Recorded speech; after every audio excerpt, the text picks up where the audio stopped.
Hey guys, what's going on? Spitbricks here, back for another LEGO Ninjago video. In this video, I'll be going over every single four-armed minifigure that Ninjago has ever had. Now, the format of this video is going to be similar to the video that I did on every LEGO Ninjago dragon that's ever been made. And if you guys have not already checked out that video, there'll be a card on the screen right now, and also a link in the description, so you guys can go ahead and check it out after this one. But without further ado, let's go ahead and jump into these awesome four-armed minifigures.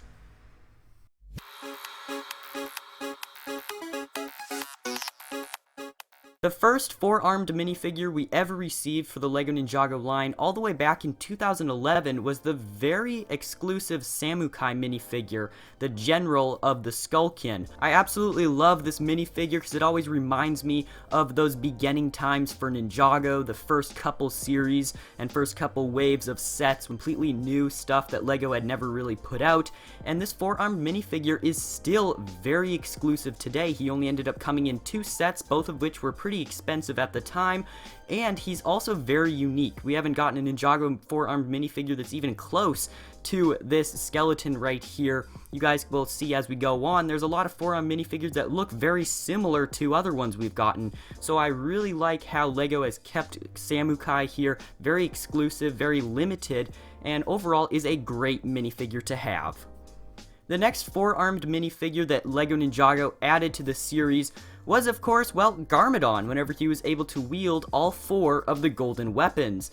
He definitely was needed to defeat the Great Devourer. I mean, just imagine if the Great Devourer was not stopped. There would be no more Ninjago series at all after the Serpentine. Now, as for this minifigure, this was the first time we got this upper torso for the second pair of arms, and I think everybody really liked this minifigure. Once again, a very exclusive minifigure. I got him personally in the Epic Dragon Battle set, and as we move on to a few other minifigures, you'll see this upper torso piece used quite a bit. The next four-armed minifigure that LEGO created was another Garmadon minifigure. This one looks very similar to the previous minifigure we just looked at. However, this one was made for the final battle season of LEGO Ninjago and has just a few differences. Not only is Garmadon wielding a different staff, but he also has a different helmet on and a new piece for this time that goes across his mouth. Now, the helmet is actually called the Helmet of Shadows. If you guys recall, that's the helmet the Garmadon was able to wear, and that allowed him to control the Stone Army. This minifigure was exclusively only in the Temple of Light set, which is kind of ironic because this minifigure was never by the Temple of Light in the episodes. Continuing on with the final battle season, this is General Kozu, the leader of the Stone Army. Now remember that the final battle was supposed to be the last season of LEGO Ninjago, and so it's very interesting to see that LEGO went out of their way to create 2 four-armed minifigures for this series. Now, of course, with how great Ninjago was and its fan base behind it, they continued to make sets, which of course was a great move for them. Now, this minifigure is still one of my favorite four-arm minifigures that LEGO has ever made. I love the red, the vibrant red on this minifigure, and as for the face, for some reason it always reminds me of Darth Maul. I don't know exactly why, but also I really like the chest plate. I love the different colors, and the silver, the chrome silver looks really nice with this red, and overall a very nice minifigure and a great one to have. Jumping all the way to the Skybound season of LEGO Ninjago, we had the Sky Pirates, and along with that, the four-armed minifigure of their leader, Nauticon. I personally love how this minifigure turned out, especially the addition of the ghost piece on the very bottom, which ended up being incorporated into quite a few other LEGO themes as well, including a collectible minifigure just in a few different colors, and also used predominantly for the Possession season of LEGO Ninjago for all of the ghosts. Now, as far as this Nauticon minifigure goes, he has an orange skin tone color, a hook for one of his hands, a set of a green chest plate on, as well as a pretty interestingly colored ninja wrap, which is a dark red color. I was always curious why that's dark red, and really nothing else on him resembles that color. It could have been, green to match his chest plate, but I guess we'll really never know. We go all the way up there, we have a very detailed head print there, as well as a hairpiece coming out of the very top, which you guys have seen a lot now that LEGO has incorporated into many other themes as well. And also in the Sons of Garmadon, you guys have seen that in quite a few sets. Now, maybe a few of you guys were expecting to see Nautocon's father also on this video, but unfortunately we've never gotten an actual minifigure of him, and since this video is the LEGO Ninjago 4-armed minifigures, he's just a character in the show. So yes, I'm showing a picture of him right now, but unfortunately we never got a minifigure of him, so he doesn't really fit on this list, but I wanted to let you guys know for future reference. Let's move on to one of the more peculiar 4-arm minifigures on this list. This one, I was actually kind of confused whenever we had first gotten set pictures.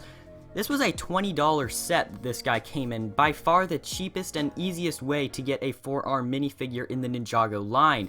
This was the Giant Stone Warrior, and he basically has a prison outfit on. He has General Kozu's upper part, just in a dark gray color and some light gray and some silver, as well as just a generic city prison outfit on underneath that, and just some generic black legs. He's not exactly my favorite 4-arm minifigure, but once again, nice to get one in such a cheap set. Now, speaking of that upper torso piece, here it is again for General Kozu from the Day of the Departed. We got basically a remake of General Kozu, and this one I actually really like. It's maybe not as good as the very first one in my opinion, but it does have some black accents, or more black accents I should say, than the original General Kozu. It's definitely has exclusive printing and all that sort of stuff, but it's really just a remake of Kozu. I do appreciate another 4-arm minifigure, and I do think he came out really cool, but I maybe would have rather to see a brand new 4-arm minifigure than just a remake of a minifigure we've already gotten. Nonetheless, for those of you guys who do not have the original Kozu minifigure or want to collect all of the different 4-armed minifigures in Ninjago, this is a great minifigure to have. Alright, let's go ahead and talk about some more recent 4-arm minifigures. As you guys probably know, the LEGO Ninjago movie, it had a lot of 4-arm minifigures, and I think LEGO definitely stepped up their game. They knew that Garmadon was going to be the main villain. They had to make a bunch of different versions of him. So we got a lot of Garmadon 4-armed minifigures. So because of that reason, I'm not going to take that much time on each of these, but here is the first one. This caped Garmadon minifigure was easiest to get in the Green Ninja Mech Dragon set, which was $50 and came with Lloyd as well as Sensei Wu, two other very main characters. That is definitely a great set. As you guys have probably heard in some of my other videos, that is definitely one of the better sets from the LEGO Ninjago movie. Now as we move on, yes, I put this one in here as well. It looks like a different minifigure, but that's just because there's no cape. It's the exact same minifigure, just with no blue cape on. So nothing really much to talk about here, but this minifigure did come in a few sets as well. Now let's move on to Jungle Garmadon. He had an exclusive little scarf piece that covered up one of his arms, and he has some serious chest hair going on and some serious abs. I mean, that's pretty crazy if you ask me. He has one of the new rice field hats on the very top in a brown color, which I personally like to get for sure, and a new head print for Garmadon. This is a great minifigure once again, came in some cool sets as well, and nice printing overall. Now let's move on to some 4-armed collectible minifigures. This was a huge move for LEGO, putting a 4-armed minifigure, and not just one, there's a few of them that came in the Ninjago movie collectible minifigure series. This was pretty crazy, I have to admit. This was a huge treat, not just for LEGO Ninjago fans, but all LEGO fans, because they could spend only $3.99 and get a 4-armed minifigure with some great printing on there as well. This one being a PJ Garmadon, or Volcano Garmadon as everybody knows him as. Sometimes I feel the urge to call this minifigure PJ Garmadon, most likely because we got a PJ Emmett for the LEGO movie. That was an exclusive polybag, but no, officially this minifigure is called Volcano Garmadon, but I love the colors, I love the light blue, and of course the volcanoes on there are very nice as well. Continuing on with the collectible minifigures, we got Flashback Garmadon, which was a very different Garmadon than we're used to seeing. Of course, in the film, we were able to figure out that Garmadon was actually dressed up here whenever he was going out on a date with Coco.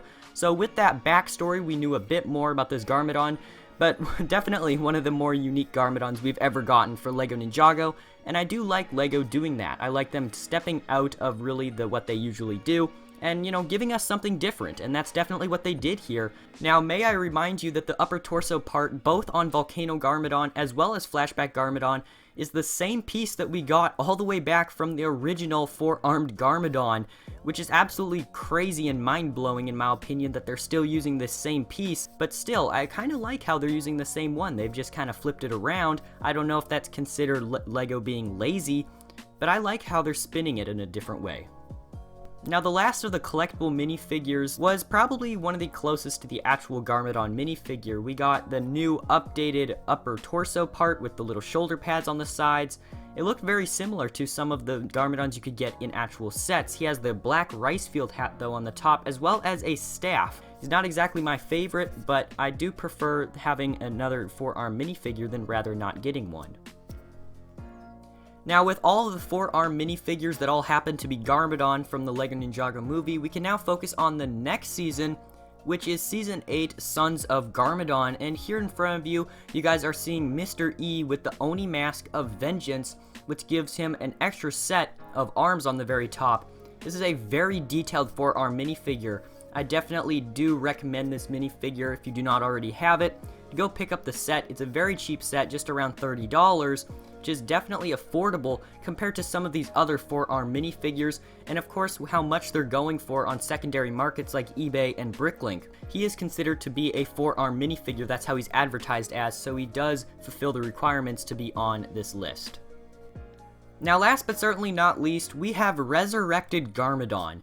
Now, this Garmadon looks a lot like the LEGO Ninjago movie Garmadon, except for a few things up on that upper torso there. Now, as the time of me recording this video right now, I don't know what that goop is. Maybe you guys probably already know it, but as the time of this video, we've only gotten the first 2 or 3 episodes, and so unfortunately not exactly sure about that, but I do know that I like that different detail there of the purple.